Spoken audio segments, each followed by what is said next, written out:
I'm in Tháp province, a very special place in Vietnam, which is famous for its beautiful and lush scenery, as well as unique culture.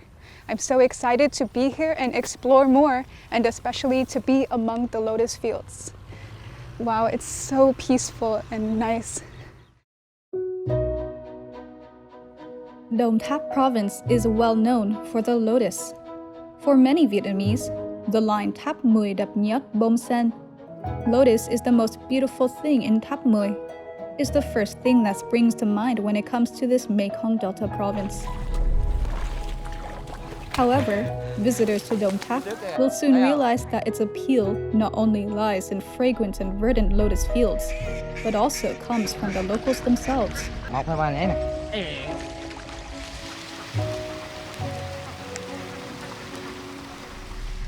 They deeply love their homeland and have burning desires to conserve and enrich its traditional culture, beauty, and prosperity. Every hospitable and likable local resident I have met is as smiley and radiant as the lotus.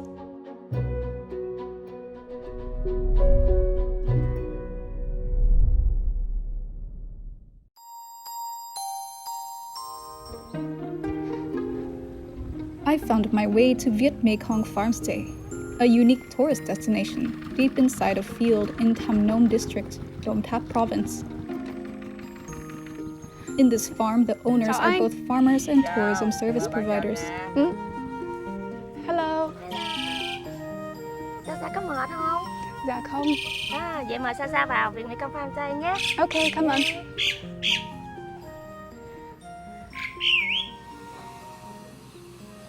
Mời Sa dùng nước.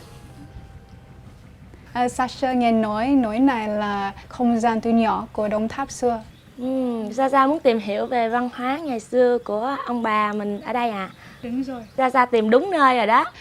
Tháp có gì đặc biệt văn hóa của Tháp? Văn hóa của Tháp thì rất là đa dạng về nông nghiệp nè, rồi về con người bản địa, âm nhạc, nghệ thuật của Nam Bộ mình. Okay. Chào mình. Rồi, xin chào. Hello, chào anh. Rồi.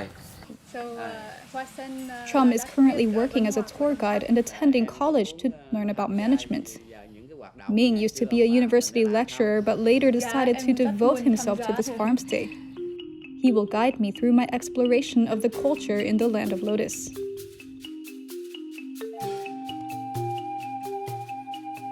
So now I am wearing a very traditional outfit and it's so comfortable. What do you think? Do I look pretty? Em mặc áo đẹp, bà ba đẹp quá. Thank you. Anh tặng em một cái bông hoa nè. Rồi. Wow. Bây giờ mình đi ra đồng nha. Rồi đi em. Okay. Nào, Okay. try. Okay. Okay, sorry. So it's not as deep as I thought. Wow, this is so interesting. Rồi. Sao? Em cảm thấy gì sao? Cảm thấy Thoải mái không? thoải mái. Vâng. Ở đây nè. Wow. Mình sẽ hái cái gương sen. Gương sen. Okay. Gương sen. Hái xương gan. Rồi hồi ông bà mình đi chăn trâu phải không? Lấy cái lương sen vậy nè, cắm vậy nè. Wow. Ăn. Em ăn được không? Được đấy. Okay, so I'm going to try this. Okay. Wow, straight out of the field. This is the most natural thing I've ever tried. Nhớ bỏ cái vỏ này ra. Bỏ ra. Wow. Okay. I've never eaten straight out of a field in my life, so this is very interesting. Wow. Cảm ơn anh. Kinh nghiệm rất đặc biệt. Ming said that no one knew when lotuses first appeared in Tháp. But this kind of flower has long been the most prominent plant in any wetlands, thanks to its various uses in daily life. Ming still lets wild plants grow naturally across the fields inside this farmstay. He shows me unique plants such as lac reeds, gao dưa, vegetables, and wild rice. It's interesting to find out about many plant species that I would have thought are wild but turn out to be very useful and necessary for people in southern Vietnam. Tại sao mỗi người mắc cái này? Là những người nông dân á, người ta đi ra đồng á, là có nhiều gió nè, rồi nhiều nắng nè. Nếu mà gió thì gió quá thì mình không thể đội nón, để đội cái khăn để là che nắng nè, rồi để chặn mồ hôi nè, để thấm mồ hôi nè. Người phụ nữ đi làm đâu người ta hay tròn vào gần cổ để nó đỡ rát cái da cổ. Cái khăn này á, nó gắn liền với ông bà mình á là hơn 200 năm ở Nam Bộ rồi.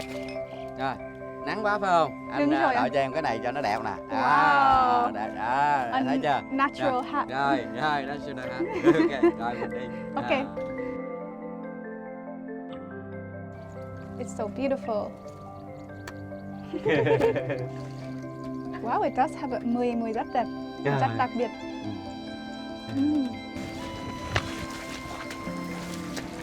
Oh. Wow, this is very special. Có hơn 20 loài hoa cỏ ở đây. Đố em cái này cái gì? Rau gì em không biết. Người ta gọi là lúa ma, lúa trời. Lúa tự nhiên ở trong cái vùng đất này. Thì ông bà mình tới mùa là gạt vô cái ghe để đem về giã ra thành gạo để nấu cơm ăn.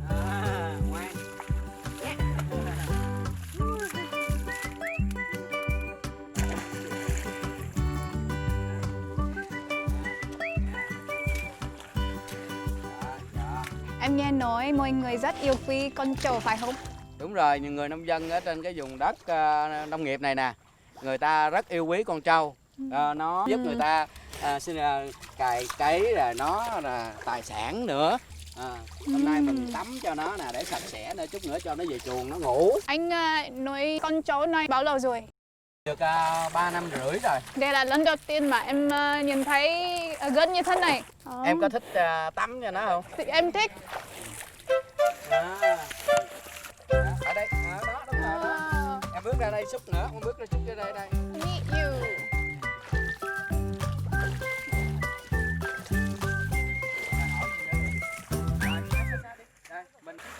I used to not like to be a tourist because to me that meant going to a hotel, and almost every hotel is the same. You go there to relax or rest and look out at a view of an ocean or go to the mountains, but you never really know what life is like for the real people there.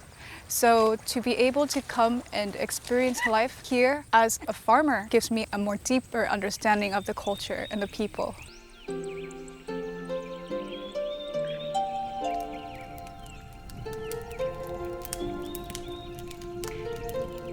So in this traditional Vietnamese dessert, we have lotus seeds, mung bean, coconut milk, and even a pandan leaf.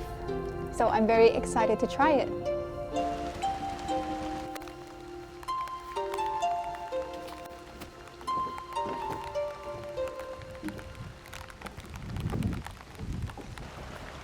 Mùi thơm. Mùi thơm. It smells really good.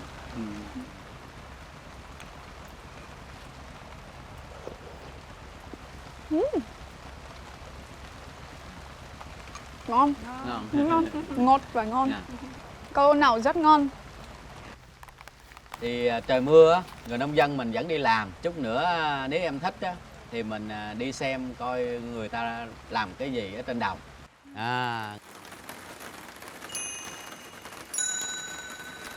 The weather in southern Vietnam is ever changing as rain comes all of a sudden.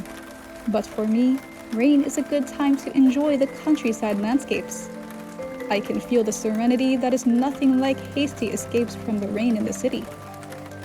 It even surprises me more to find out that farmers continue working in the rain. This means that I will have many exciting things to experience.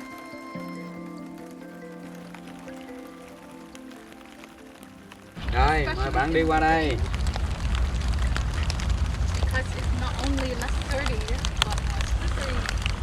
And I don't want to fall into the mud. Oh!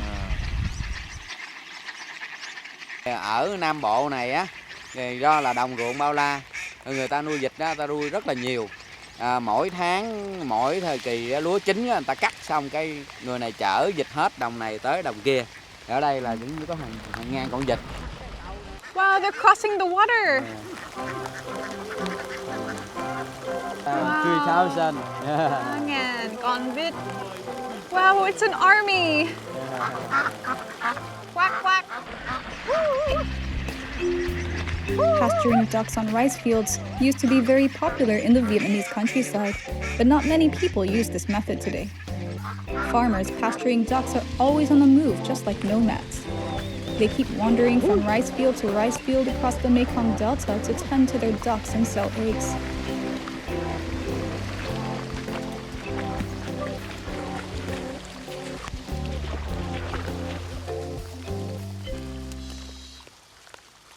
Chào anh. Cho bạn này bạn hỏi thăm về cái cảnh mình nuôi vịt chạy đồng á. Anh làm cái này xả không? Đi thì vòng vòng chỗ nào có đất ruộng người ta cắt đó mình đi tới. Làm mỗi ngày? Mỗi ngày luôn. Wow. Làm việc này mệt không? Cũng không có gì mệt.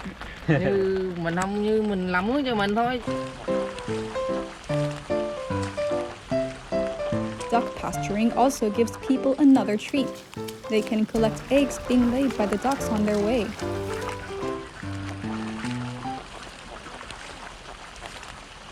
We were lucky enough to find a duck egg today. Tìm được một nữa. Nè, con đưa cho cô đi. Đưa cho cô đi. Wow. Một nữa. Kìa.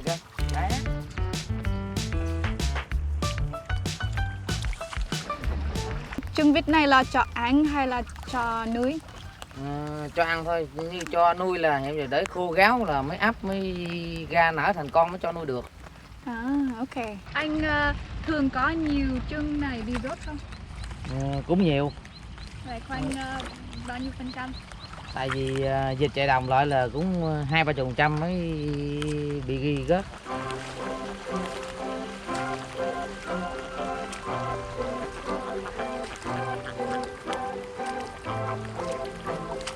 Every day, Mr. Me collects as many as 2,500 eggs after rounding up the ducks.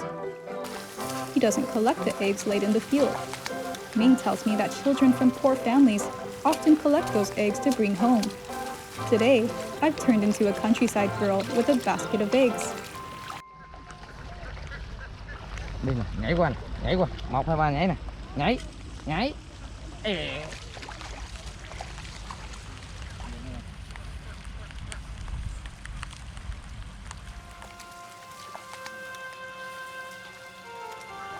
Standing on the field after the rain and looking at the duck raiser's family warms my heart.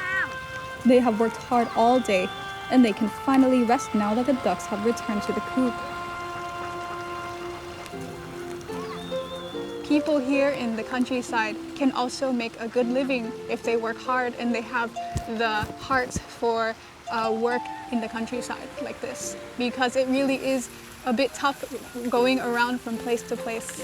So I'm very happy to have this surprise, to be able to see this and learn about raising ducks in this special way.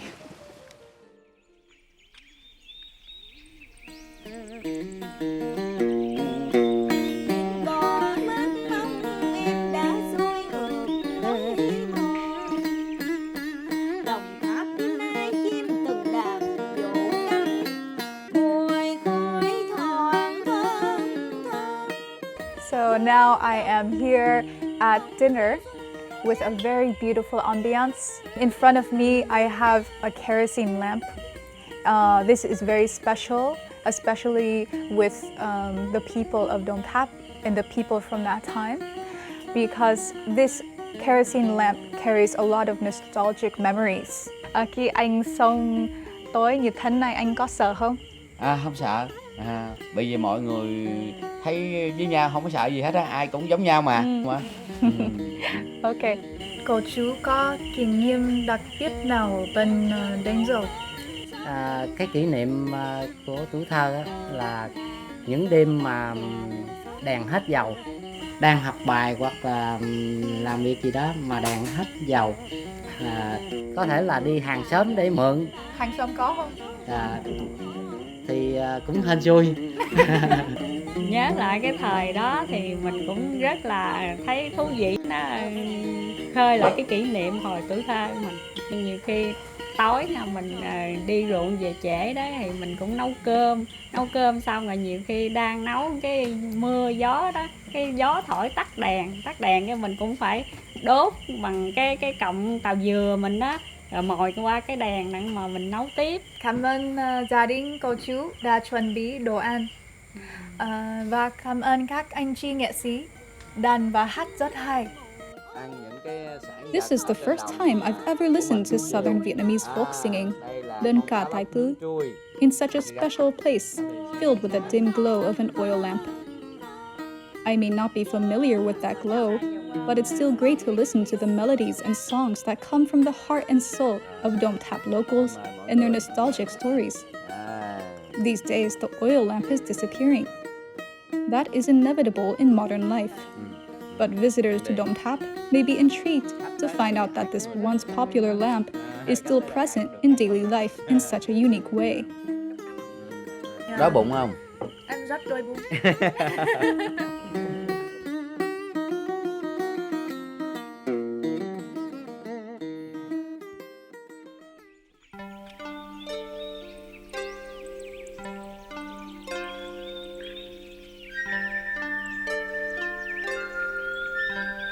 Good morning from Tham Nom District, Dom Tháp Province.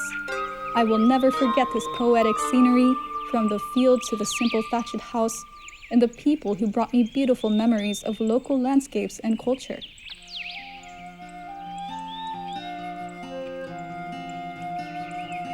My journey to meet new friends with new stories in Dom Tháp is still ongoing, so stay tuned.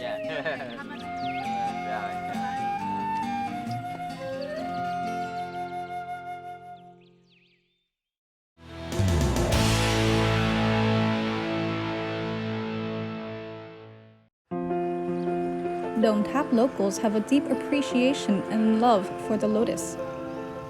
The lotus not only beautifies life and scenery in this land, but is also an endless inspiration for the creativity of the local people. Born in Hồng Ngự district of Dom Tháp province, Don Thi Minh Thuy is proud to be a fervent fan of the lotus. She relishes the elegance of lotus flowers, but it is its pure aroma that she is passionate about. With her passion, Thuy has successfully found another unique use for the lotus, essential oil. Giới thiệu với Sa, đây là hoa sen là một cái nguyên liệu để mình chuẩn bị để làm tinh dầu á. Nhưng hoa sen của Thuy từ đâu? Hoa sen này là toàn bộ là hoa sen của Đồng Tháp. Dùng hoa sen của nơi khác có được không? Những nơi khác thì vẫn có hoa sen vẫn được, nhưng mà mình đang muốn giới thiệu hoa sen Đồng Tháp đến với bạn bè trong nước và quốc tế. Đồng Tháp có tên là đất sen hồng. Cái tinh dầu nó ở trong cái gạo này. Gạo sen là những cái hạt gạo hơi trắng ở trên đây này. Cái con mới to nhất đúng không? Đúng rồi. Wow. Bữa nào là có thể lấy được nguyên liệu hoa sen nhiều nhất? Cái mùa này thì mình sẽ có hoa sen nở rộ nhất vào buổi sáng sớm. Cái lúc hoa mới vừa bốc lên vừa hơi chớm thì là cái lúc này là tinh dầu nó đẩy lên trên hoa sen nhiều nhất. Chắc cần nhiều nguyên liệu để làm tinh dầu như thế này. Đúng rồi. Okay. Khoảng 3 tấn hoa sen mới được 10 ml tinh dầu. 3 tấn hoa sen. 10 ml. Wow. The extract from the quintessential part of the lotus is the perfect product for modern life. Thuy reveals that her extraction process is mostly based on traditional methods, but also involves advanced purification techniques. This oil is not yet done. It's pre-purified, but we still have a very kind of soft smell, not very fragrant yet. And so this is after distillation. And here in the top is the most important part of the oil. And then the bottom part is the water that is heavier than the oil. So that will also be used for things like soap. Besides essential oils, Thuy is also particularly interested in making soap. The kinds of soap that were favored by women in the old days, but are now being gradually replaced. Oops. Thuy thế nào học làm xà bông? Lúc trước thì mình học trường khoa học tự nhiên của thành phố Hồ Chí Minh, Đại học Quốc gia thành phố Hồ Chí Minh, chuyên về ngành sinh học á. Wow. Tại sao Thụy làm quyết định để làm công ty riêng? Thì mình nghĩ những người trẻ như tụi mình sau khi đi học ở một cái nơi khác, tiếp thu những cái kiến thức, những cái nền khoa học tiên tiến thì mình nên làm gì đó cho quê hương.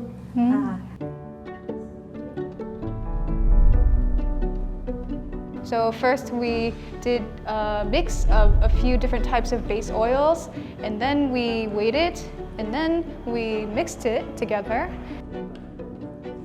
And now we're heating it up in a process called saponification, right? And that's the mixture of the oil with the company's solution to finally make the soap. My impression with handmade soap is its health benefits. I am struck by Thuy's carefulness and meticulousness in making soap. With her knowledge, she has combined natural materials with scientific methods. This combination has shown Thuy's aspiration to offer visitors to her homeland. So right now we're making the soap with the molds. It's going to take 72 hours to sit, and then another 4 weeks before it's ready to use by the customers. And the soap will last about 2 years.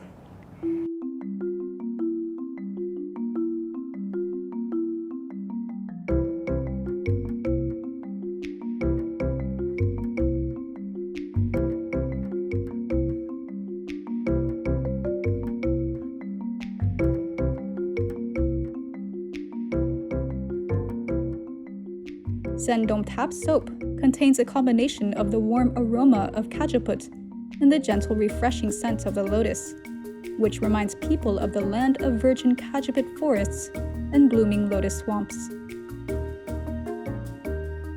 Sản phẩm này rất là thơm, mùi thơm và rất đẹp và có ý nghĩa. Và hôm nay rất là vui vì có kinh nghiệm như thế này. Em rất cảm ơn Thuy. Cảm ơn Sasa rất là nhiều.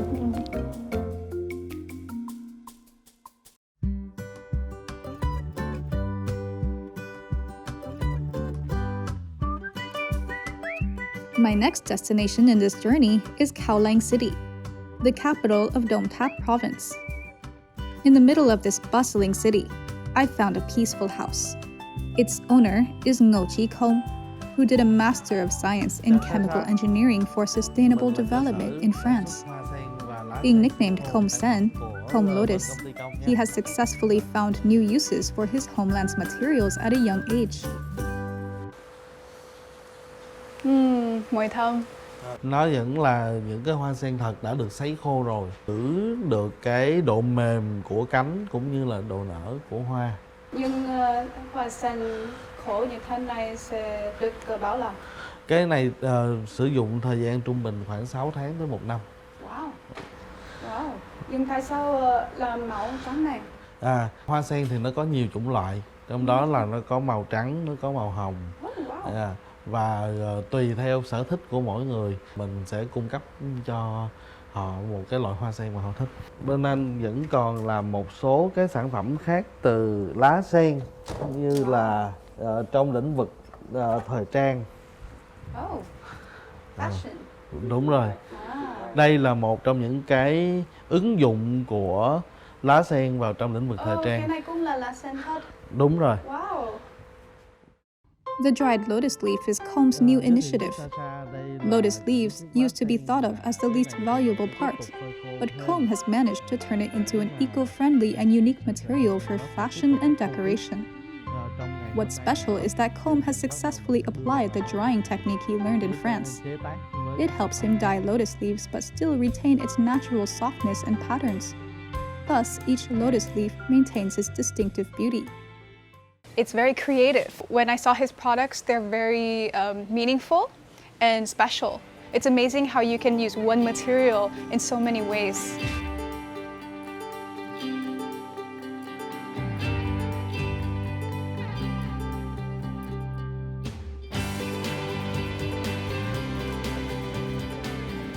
I've been lucky as Khom has asked me to decorate some products with lotus leaves in his workshop.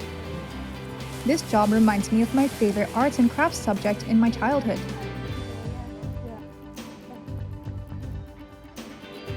Among these lotus leaf products, I particularly like the traditional conical hat, an elegant fashion accessory for Vietnamese women. Lotus leaves on conical hats retain their original shapes, which are so fascinating to me. Màu sắc thì được kết hợp như thế nào? Thì có mẫu sẵn, nếu mà khách thích màu nào á, thì khách đặt thì mình làm theo mẫu của khách. Sau khi xong cái này là xong chưa? Dạ xong rồi. Ok. Sấy nữa là xong. Okay. Sấy cho khô. So I just finished decorating this conical hat with lotus leaves, and now I will show you what I learned. So here is a typical conical hat, and to decorate it with lotus leaves, they have several different sizes which they classify and sort out. So I would use this big lotus leaf for the top and for most of the hat. And they use this side, even though I think this side is more beautiful, and this is the one I see when I walk past lotus fields. They actually use this side because it's more special. It has the veins of the leaf and it has more texture. It's easier to recognize that this is the leaf of the lotus, which is very special to Dom Tháp people. So like this, and then for the bottom part we would use smaller leaves which we would trim, and then finally you come up with a very beautiful results. And behind me here we have some other styles and colors. Đẹp không? Really?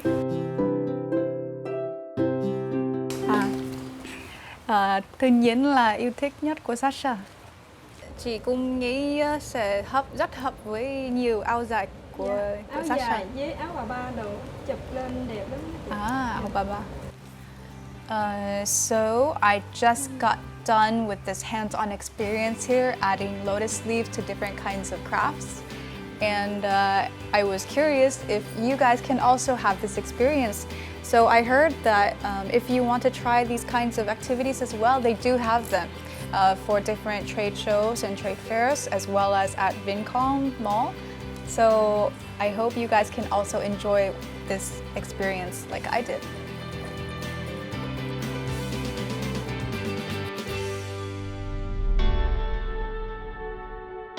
My first journey to Dom Tháp has given me memorable moments.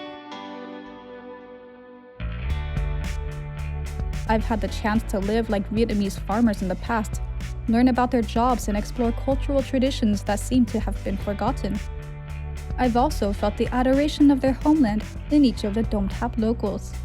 That adoration results from their close bonds with the land, just like lotus flowers, with special aroma thanks to their deep roots in the swamps. Whenever you have a chance, don't hesitate to visit Dom Tháp, the land of lotus, to have your own memorable experience. Goodbye, and see you again.